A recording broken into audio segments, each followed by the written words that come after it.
روح في نور بتدوب وعليك سلام الله.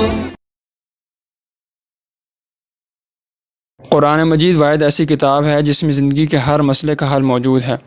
اگر اس کی آیات کا مطالعہ کیا جائے تو بہت سے علوم کے دروازے کھلتے ہیں، اور اگر صرف اس کی آیات ہی کی تلاوت کی جائے تو انسان کو ایسے روحانی فوائد حاصل ہوتے ہیں جن کا وہ تصور بھی نہیں کر سکتا۔ اس ویڈیو میں ہم چند مشہور صورتوں کی فضیلت کے حوالے سے بات کریں گے۔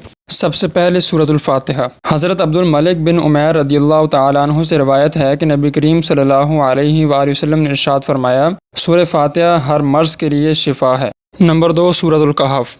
حضرت ابو درداء رضی اللہ تعالیٰ عنہ سے روایت ہے کہ نبی کریم صلی اللہ علیہ وآلہ وسلم نے ارشاد فرمایا، جو سورۃ الکہف کی ابتدائی 10 آیات یاد کرے گا وہ دجال کے فتنے سے محفوظ رہے گا۔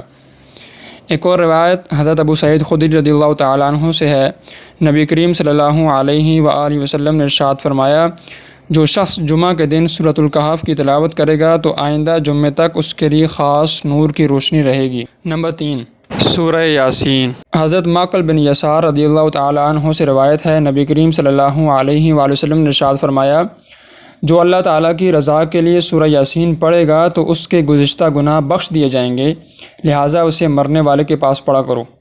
ایک اور روایت حضرت انس بن مالک رضی اللہ تعالیٰ عنہ سے ہے، نبی کریم صلی اللہ علیہ وآلہ وسلم نے ارشاد فرمایا، جو شخص ہر رات سورہ یاسین پڑھنے پر ہمیشگی اختیار کرے گا پھر وہ مر جائے تو شہادت کی موت مرے گا۔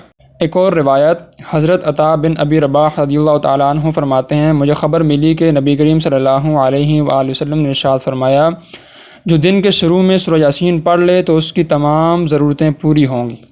نمبر 4، سورہ رحمان۔ حضرت فاطمہ الزہرا رضی اللہ تعالیٰ عنہ سے روایت ہے کہ نبی کریم صلی اللہ علیہ وآلہ وسلم نے ارشاد فرمایا، سورہ حدید، سورہ واقعہ اور سورہ رحمان کی تلاوت کرنے والے کو زمین و آسمان کی بادشاہت میں جنت الفردوس کا مکین پکارا جاتا ہے۔ نمبر 5، سورۃ الواقعہ۔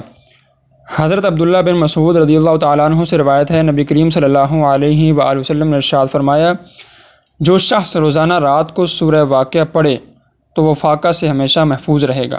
ایک اور روایت حضرت انس بن مالک رضی اللہ تعالیٰ عنہ سے ہے، نبی کریم صلی اللہ علیہ وآلہ وسلم نے ارشاد فرمایا، اپنی عورتوں کو سورہ واقعہ سکھاؤ کیونکہ یہ سورۃ الغنا یعنی محتاجی دور کرنے والی صورت ہے۔